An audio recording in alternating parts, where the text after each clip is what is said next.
Aspire to a clean career, leaving no shame for descendants.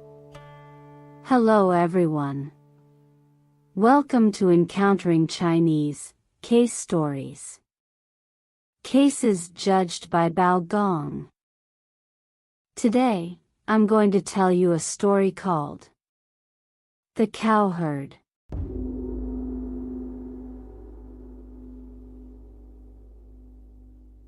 In the Jiangxia County of Wuchang Prefecture lived a merchant named Zheng Rixin, who shared a close bond with his cousin Ma Tai since childhood.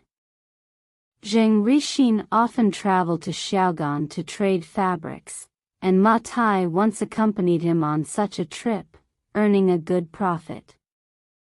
The following year, on the 20th day of the first lunar month, the two set off again, each carrying over 200 taels of silver. 3 days later, they arrived at the post station in Yangluo County. Zheng Rixin suggested, "If we both head to Xiaogan City this time, we might struggle to purchase enough goods at once. How about we split up? I'll go to the city while you head to Xinli County outside the city. What do you think?" Ma Tai agreed, saying, "Your idea suits me perfectly." The two reached the post station and decided to buy some food and wine to fill their stomachs.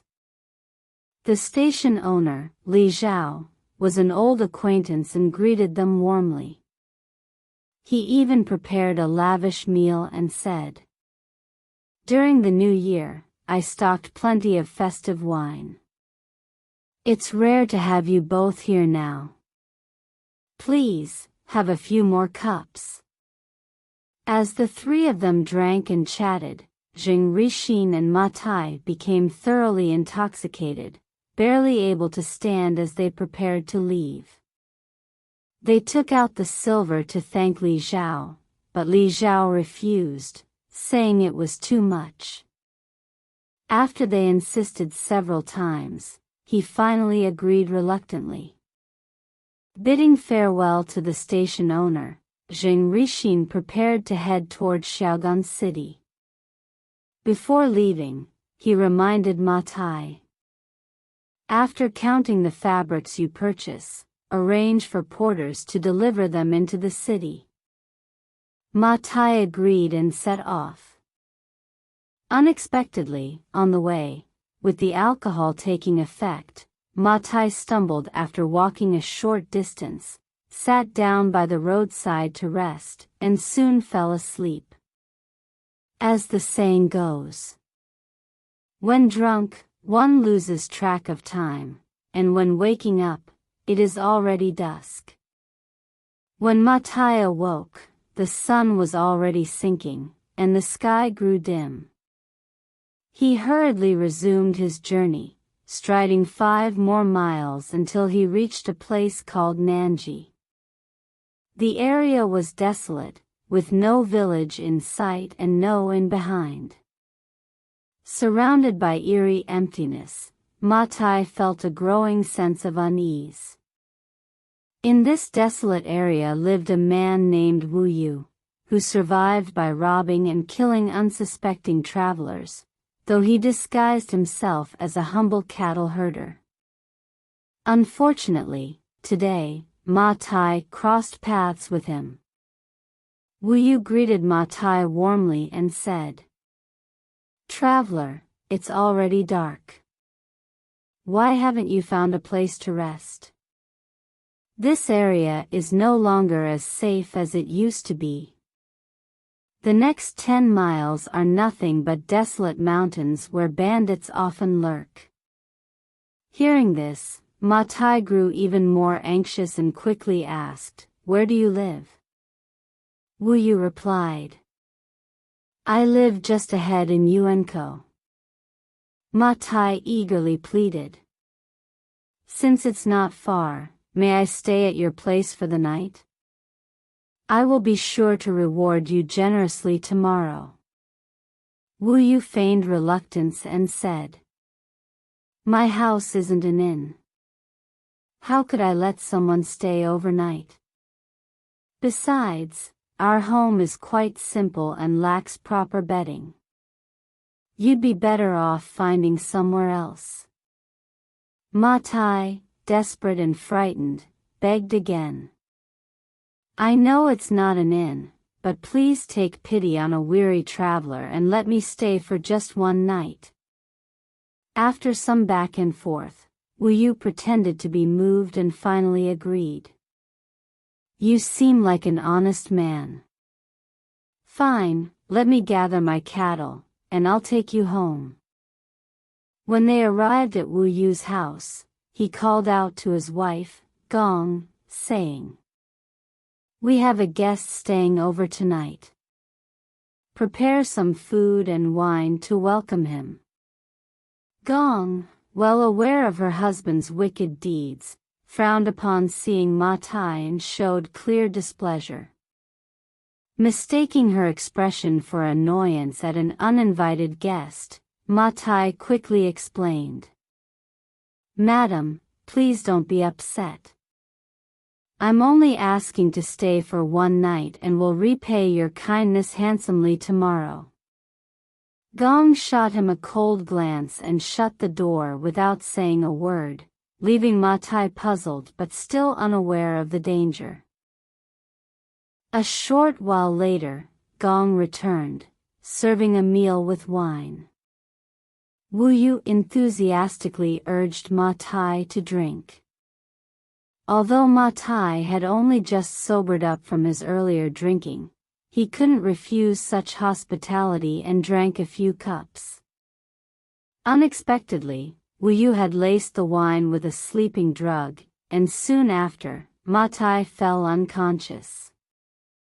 Wu Yu then placed him in the mountain house behind the yard, and when night fell and the surroundings were quiet, he carried Ma Tai to a nearby springhead, wrapped large stones in his clothes, and pushed him into the shady pond.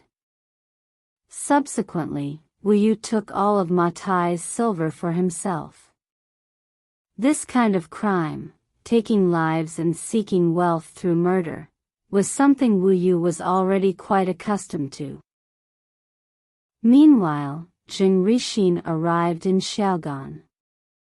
After 2 or 3 days, he managed to purchase 20% of the goods but saw no sign of Ma Tai delivering any supplies.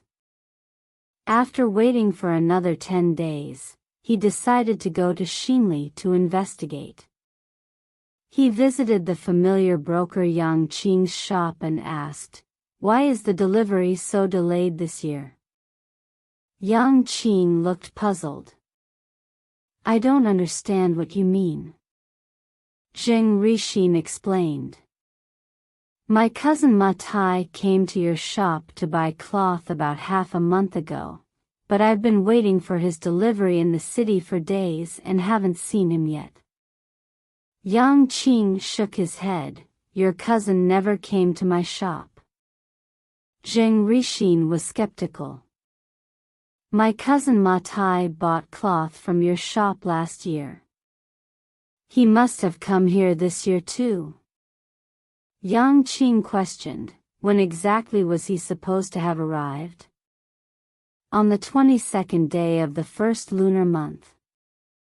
We parted ways at the Yangluo post station, Jing Rixin replied. Everyone in the shop confirmed they had never seen Ma Tai. Doubt crept into Jing Rixin's mind, and he went to other brokers' shops to inquire, but no one had any news. That evening, Yang Qing prepared a banquet and invited Jing Rixin over. As drinks flowed and toasts were exchanged, Jing Rixin remained despondent. The others tried to comfort him, saying, Perhaps Ma Tai went somewhere else to purchase goods.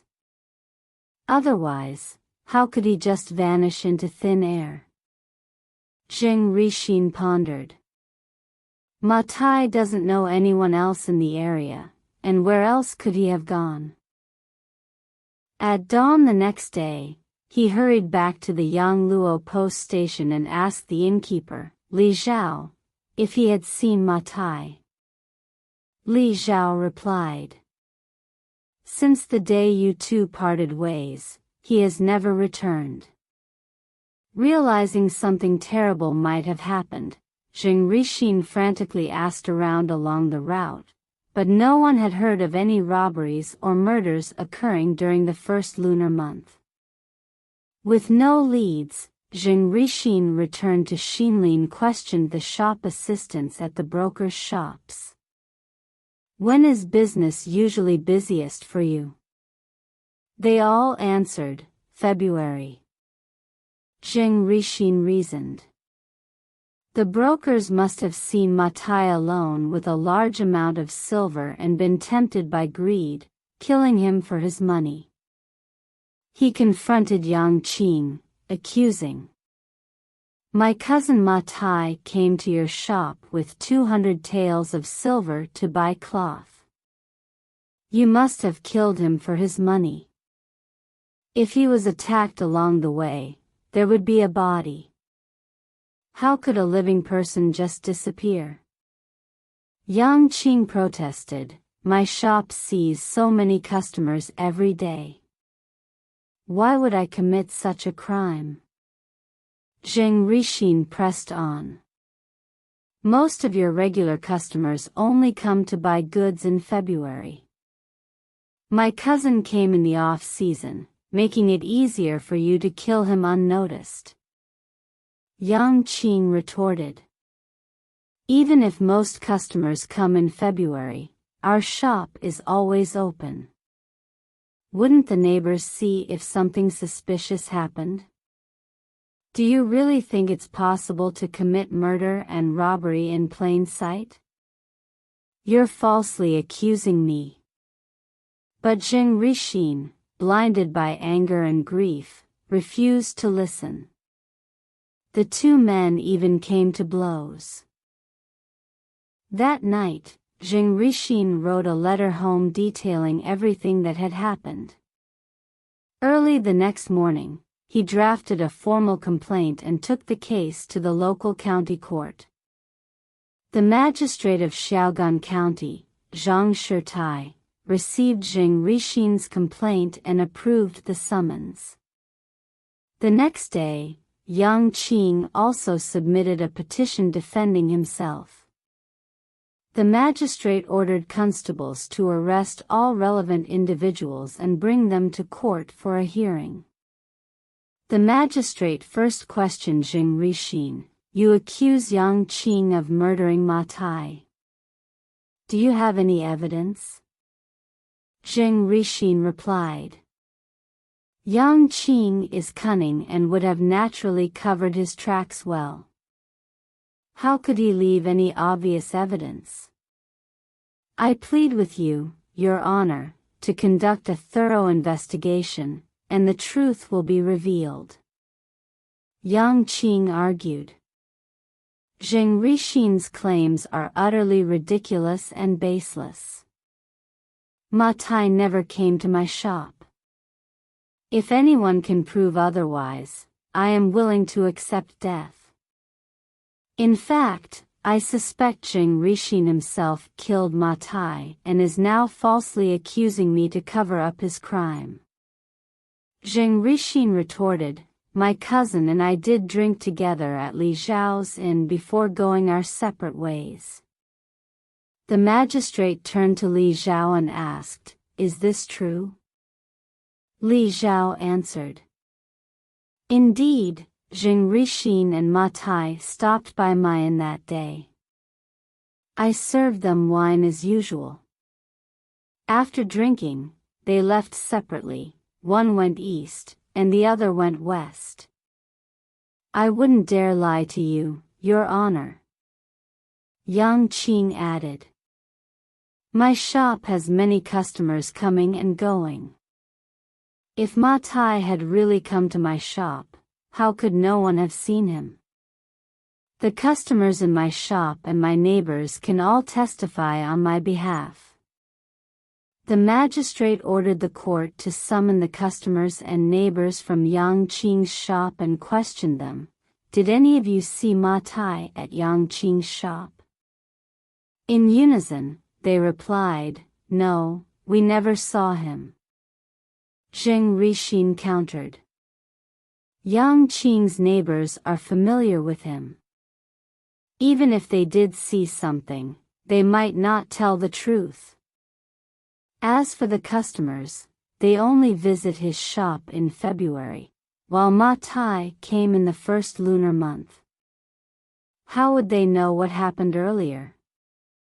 Ma Tai must have arrived at Yang Qing's shop, and when Yang Qing saw the large sum of silver, greed took over, and he killed him. I implore you, Your Honor, to deliver justice and avenge my cousin. The magistrate, seeing that the neighbors and customers all denied having seen Ma Tai, grew suspicious and ordered Yang Qing to confess. Being innocent, Yang Qing refused.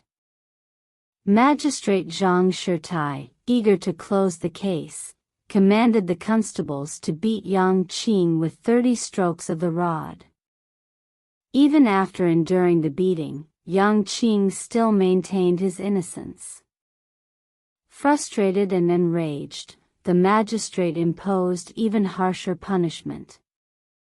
Unable to withstand the excruciating torture, Yang Qing finally gave a false confession just to escape the unbearable pain. The magistrate demanded, Since you admit to murdering Ma Tai, where is the body, and where have you hidden the silver? Tears streaming down his face, Yang Qing replied, I truly never harmed Ma Tai. I only confessed because I couldn't endure your severe torture. Furious at this response, the magistrate ordered the constables to increase the punishment. Yang Qing screamed in agony until he finally passed out. After a long while, he regained consciousness. Realizing that continued denial would only lead to death by torture, he thought to himself, If I falsely confess now, perhaps someone will uncover the truth and clear my name in the future. With this in mind, he changed his story. I threw the body into the river, and the silver has already been spent. The magistrate, satisfied with this fabricated confession, considered the case closed. He had Yang Qing shackled in a heavy cane and sentenced to death by beheading.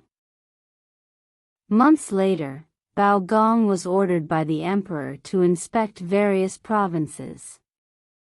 During his patrol through Wuchang Prefecture and Huguang region, he reviewed local case files late into the night. When he came across this case, he found many suspicious points and decided to reopen the investigation. Early the next morning, Bao Gong summoned Yang Qing and the others for questioning. He asked Li Zhao, who replied, Indeed, those two drank at my place and then left separately. Bao Gong then questioned Yang Qing and the neighbors, all of whom said, We have never seen Ma Tai. Bao Gong pondered. It seems that Ma Tai must have met with misfortune on his way to Xinli. The following day, Bao Gong feigned illness to avoid attending court, instead dressing in plain clothes and taking 2 of his attendants with him to travel along the route from Yangluo Post to Sinni, investigating the area. The 3 of them arrived at a desolate and remote place near Nanji, and Bao Gong thought to himself, This place is so deserted, if Ma Tai met with trouble here, no one would have noticed. It would be better to check around, perhaps we will find something. With that, he instructed his attendants to search the area. They came to a springhead, where a group of crows was gathered by the edge of a shady pond. As they approached and looked closely, they discovered a floating corpse in the water. The body had not yet decomposed severely, and its features could still be vaguely recognized. Upon seeing this, Bao Gong immediately ordered his attendants to go to Yang Luo Post and summon 20 post station soldiers, as well as a sedan chair for transportation. The post station chief, upon learning that Bao Gong was handling a case, dared not delay and immediately dispatched sedan bearers and post station soldiers to meet him. When they arrived, Bao Gong instructed the post station soldiers to retrieve the body, but the pond was deep and dangerous. One of the post station soldiers, a young man named Zhao Zhong, volunteered, saying, "I can swim and am willing to dive in to retrieve the body." Bao Gong was pleased and commanded Zhao Zhong to go into the water. Zhao Zhong dived in and swam to the body, successfully dragging it to the shore. Bao Gong instructed Zhao Zhong, "Examine the area around the body carefully to see if there are any other clues." Zhao Zhong dived into the pond again and, to his surprise, discovered several other bodies at the bottom, all severely decomposed and beyond retrieval. He surfaced and reported the findings. Upon hearing this, Bao Gong ordered the post station soldiers to gather people from the nearby villages, particularly those from the 10 or so households near the pond, and bring them to the post for questioning. Bao Gong asked, "Whose is Shady Pond near your home?" The villagers replied, "This pond is used by people in the area to irrigate their fields. It doesn't belong to anyone." Bao Gong then asked, "Can any of you recognize the body?" But the villagers all claimed they did not know the deceased. Bao Gong grew troubled, thinking to himself, "With so many people here, questioning them all may yield nothing. It's impossible to torture everyone. What should I do?" Suddenly, an idea struck him. He turned to the post station soldiers and said, "Have them each give their names and personal details." The post station soldiers did as instructed and presented the list to Bao Gong. After carefully reviewing it, Bao Gong spoke aloud. "A few days ago, I had a dream. In the dream, many people came to me and said they were victims, telling me that their bodies were in this very pond. Upon waking, I followed their directions and indeed found the bodies. It seems the ghost's words were true. Not only that, they even clearly told me the name of the murderer." Then, Bao Gong took a red ink pen and circled a name on the list. He suddenly shouted, "Innocent people may leave, but the murderer must kneel and be questioned." The room went silent, and those who were guiltless, hearing Bao Gong's command to leave, walked toward the door. Only one person remained, uncertain and hesitant. This person was Wu Yu. The words from Bao Gong had shocked Wu Yu. Deep down, he knew he was guilty, and the thought that the ghosts might truly be involved terrified him. Hearing Bao Gong speak so confidently about knowing the identity of the murderer, Wu Yu lost his composure. He thought about fleeing but was paralyzed by doubt. Seeing this, Bao Gong shouted, "It's you. Are you still trying to hide your crimes?" Wu Yu's face went pale, and he was speechless.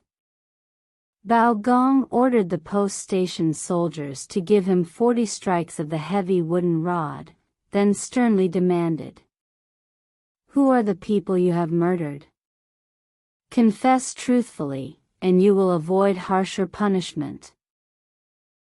At first, Wu Yu continued to deny everything, but Gong immediately commanded his attendants to bring out the clamp to intensify the torture. Finally, Wu Yu broke down and confessed. "Yes, I killed them all. They were just travelers passing through. I pretended to be a cowherd and struck up conversations with them. When nightfall came, I gained their trust and tricked them into coming to my home. Then, I drugged their wine, knocked them out, and at night, I threw their bodies into the pond. I didn't know any of them, I only killed them for money." Gong asked, "Do you remember when you killed this person, whose body hasn't yet decomposed?" Wu Yu replied, "I remember I threw him into the pond on the 22nd day of the first month."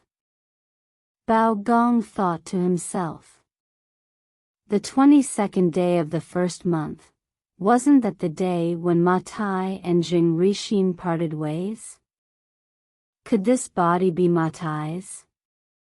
With this thought, Gong ordered someone to bring Jing Rixin to identify the body.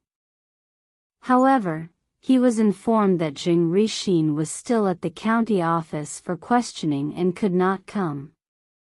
Gong then decided to send everyone else home, and took Wu Yu and his attendants back to the county office. The next day, the surrounding officials arrived at the magistrate's office to see Gong. Gong then explained the entire sequence of the serial murders in detail. The officials were deeply impressed. The following day, Gong had Yang Qing and the others briefly questioned again. He then ordered Jing Rixin to identify the body and report the result. At the same time, Wu Yu was brought in for a re-examination. Gong first asked Yang Qing, "Since you didn't commit the murder, why did you confess?"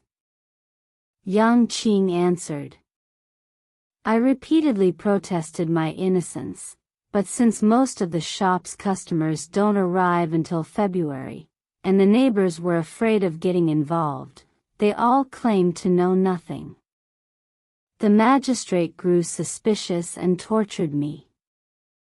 I fainted from the torture and nearly died. I thought, if I didn't confess, I would surely die unjustly, so I decided to falsely confess, hoping there might be a chance to clear my name. It seems heaven truly pitied me, and I encountered you.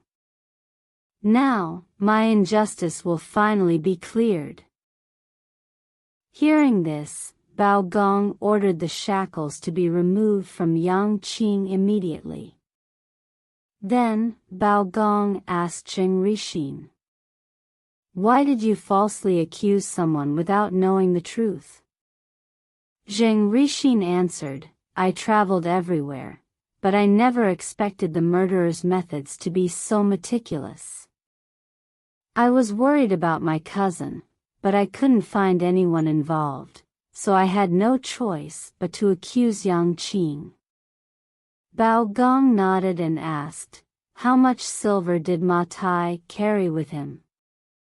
Jing Rixin replied, "A total of 200 taels."